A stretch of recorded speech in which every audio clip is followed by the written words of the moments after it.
વિડીયોમાં તમે જે આઈસર ટ્રેક્ટર જોઈ શકો છો, આઈસર ટ્રેક્ટર ભાઈને વેચવાનું છે।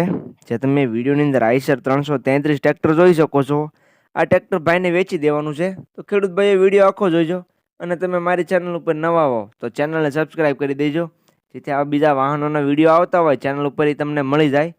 તો વિડીયો છેલ્લે સુધી જોઈજો અને ચેનલને સબસ્ક્રાઈબ કરવાનું ભૂલતા નહીં।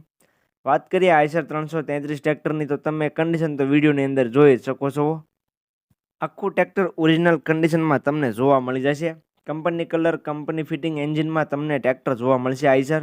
બાકી ટાયર તો તમે વિડીયોની અંદર જોઈ શકો છો, 4 ટાયર 100% જોવા મળી જાય છે। બાકી ટાયરની કન્ડિશન પણ તમે વિડીયોની અંદર જોઈ શકો છો। તમે વિડીયોની અંદર ટ્રેક્ટરની કન્ડિશન જોઈ શકો છો। થ્રેશરમાં ટ્રેક્ટર ચાલી રહ્યું છે, આખું સારી કન્ડિશનમાં ટ્રેક્ટર છે। બાકી વિડીયોની અંદર તમે ટ્રેક્ટર જોઈ શકો છો।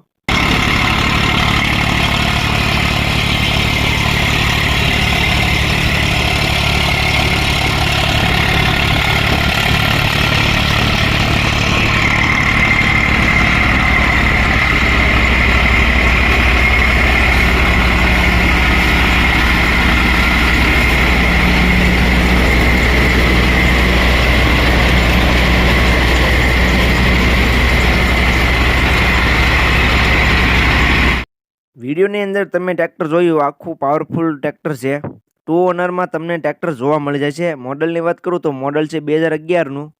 જે આઈસર તમે જોઈ શકો છો તે 2011નું મોડલ જોવા મળશે। 2 ઓનરમાં તમને ટ્રેક્ટર જોવા મળી જવાનું છે। ત્યાર પછી કિંમતની વાત કરું તો ટ્રેક્ટરની કિંમત છે 2,91,000 કિંમત અંદાજિત રાખેલી છે। કિંમતમાં ફેરફાર થઈ જશે। જે કોઈ ભાઈને ટ્રેક્ટર લેવું હોય તે રૂબરૂ સ્થળ પર ટ્રેક્ટર જોવા માટે જાય છે, એટલે કિંમતમાં ફેરફાર કરી આપવામાં આવશે। જોવા ક્યાં મળે તેની વાત કરું તો ગામ ચાવની, તાલુકો વેરાવળ અને દિલીપભાઈ પાસે તમને ટ્રેક્ટર જોવા મળી જશે। જે કોઈ ખેડૂત ભાઈનો ટ્રેક્ટર લેવું હોય તે ટ્રેક્ટરના ઓનર દિલીપભાઈનો કોન્ટેક્ટ કરી રૂબરૂ સ્થળ પર જઈ ટ્રેક્ટરની રૂબરૂ કન્ડિશન ચેક કરી ત્યાર પછી પણ તમે ટ્રેક્ટર લઈ શકશો। તો જે કોઈને લેવું હોય તે ટ્રેક્ટરના ઓનર દિલીપભાઈનો કોન્ટેક્ટ કરી લેજો।